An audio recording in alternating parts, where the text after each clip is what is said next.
Mulai situ tadi Lampus Suramrata.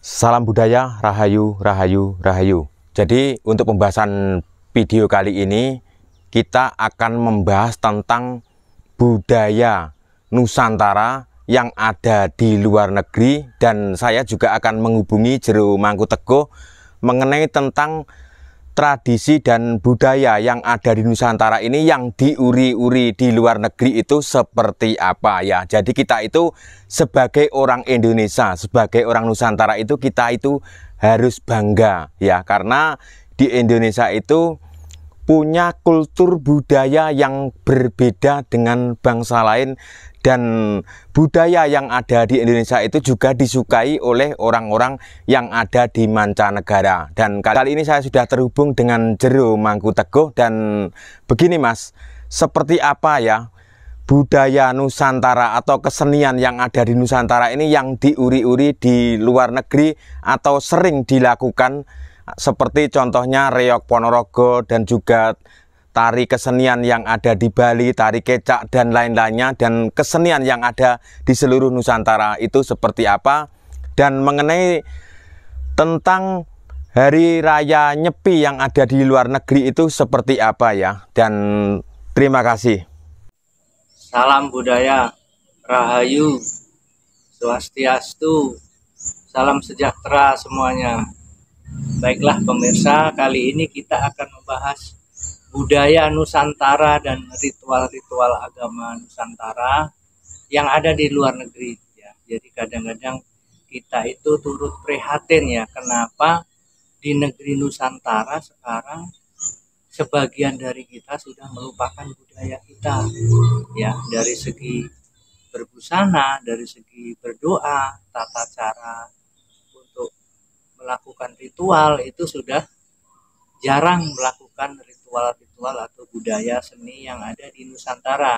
Justru kebalikannya, di luar negeri justru orang-orang luar negeri senang dengan budaya Nusantara. Ya mungkin ini sesuai dengan ramalan Joyoboyo dalam Jangka Jayabaya, akan dinubuatkan bahwa wong Jowo, wong Nusantara hilang separuh. Nah, tapi tidak masalah, kita akan membahas bahwa budaya Nusantara ini tetap adiluhung, tetap lestari walaupun tidak begitu banyak di Nusantara, tapi di luar negeri justru diagung-agungkan ya. Jadi kita ngambil salah satu contoh, yaitu kesenian reog, kesenian tari kecak, tari barong, jaranan dan sebagainya itu ada dipentaskan di luar negeri ya, ada di Europe, di Amerika, di Middle East dan negara-negara lain ya.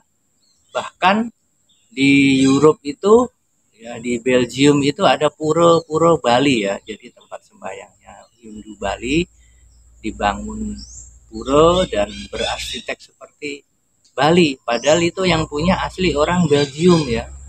Digunakan untuk kegiatan peribadatan di Belgium, ada juga di Netherlands ya, di Holland ya, itu juga dibangun pura ya. Nah, kemudian lagi untuk para warga diaspora yang ada di seluruh dunia ya, yang melaksanakan kerja atau mungkin penugasan, itu tetap melaksanakan ritual-ritual agama atau budaya Nusantara ya. Jadi contohnya yang ada di desa Al-Cid Al-Kausir ya, di kampung Taibe, Marjayun, di Nabatih, Libanon, dekat perbatasan penindasan Israel itu masih ada yang melaksanakan perayaan Galungan ya.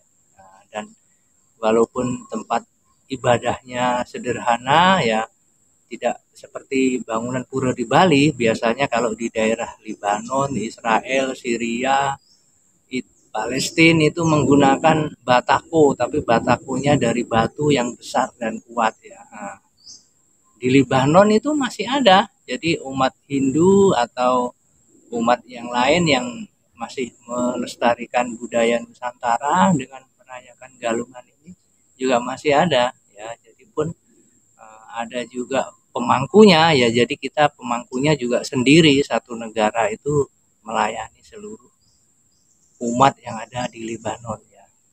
Nah, kemudian ada juga waktu perayaan kemerdekaan Indonesia itu dipentaskan seperti tari kecak, tari Bali ya, atau jaranan, reok Ponorogo dan sebagainya ya.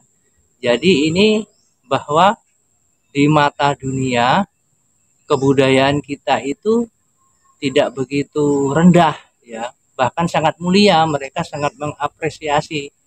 Nah, sebaliknya di Nusantara malah ada yang mengatakan kebudayaan kita itu katanya musyrik atau syirik atau menyembah berhala. Jadi mungkin inilah kebalikannya. Nah, yang disebut wolak-walike zaman ya. Di luar negeri itu diberi kebebasan untuk menjalankan agama ya. Jadi semua agama diakui, bahkan orang agnotis, orang ateis pun diakui asal mereka tidak mengganggu kepentingan umum ya.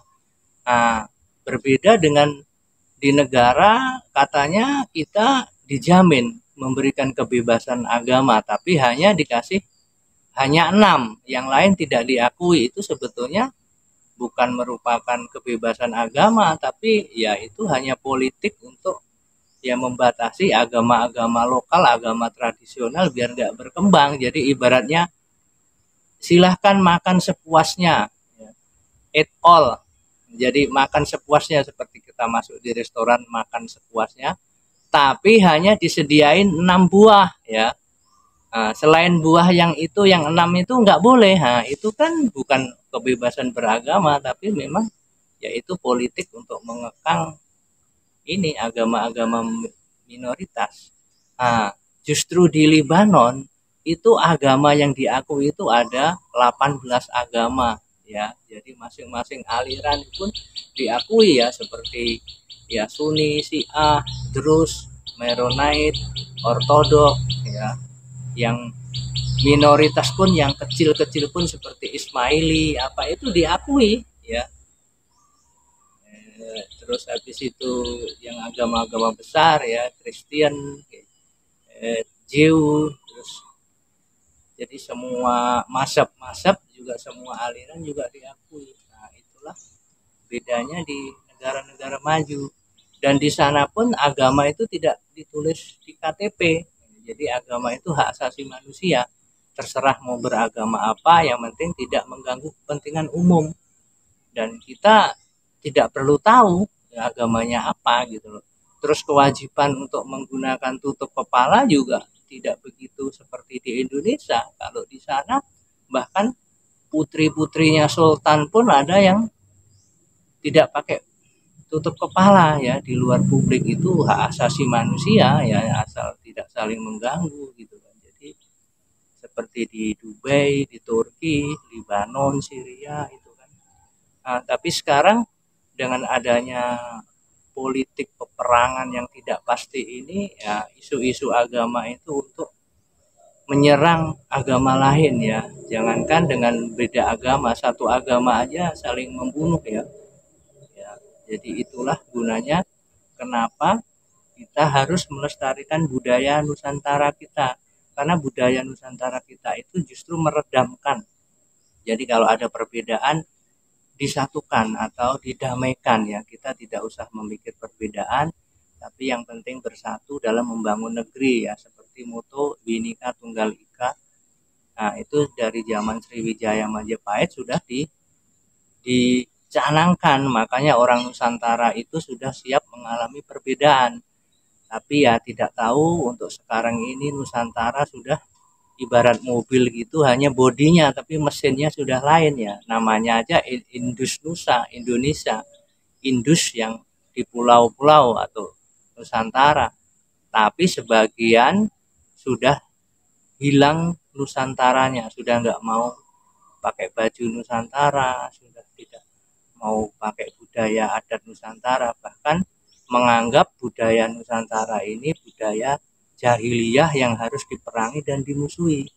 Dan budaya impor ini dianggap lebih baik dari budaya Nusantara ya.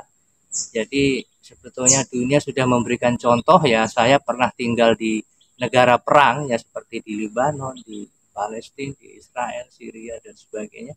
Melihat sendiri bahwa kalau orang egois ngotot dengan ideologinya paling benar ya akhirnya perang seperti ini. Nah, kalau kita mau mengikut-ikut ajaran ini mau dibawa ke Nusantara ya silahkan, semua tergantung netizen. Mau hidup aman dengan segala perbedaan atau mau mendirikan negara dengan satu aliran tertentu ya, semua kita serahkan kepada netizen. Saya tidak berhak untuk menyuruh ke sana atau ke sini. Kami ini netral ya, kami hanya membeberkan bahwa budaya Nusantara itu tidak sejelek itu, tapi justru orang-orang luar negeri sangat menghormati. Bahkan UNESCO pun telah mengakui, seperti reok Ponorogo, batik dan sebagainya itu telah diakui. Masa kita sebagai orang Nusantara tidak berterima kasih kepada leluhur kita, malah kita terima kasih sama leluhur orang lain ya. Marilah kita kembali ke jati diri kita sendiri agar kita tetap eksis. Jangan sampai negara kita menjadi negara-negara yang pecah belah dan seperti sekarang ini. Terima kasih, semoga seluruh makhluk berbahagia. Om Santi Santi Santi Om.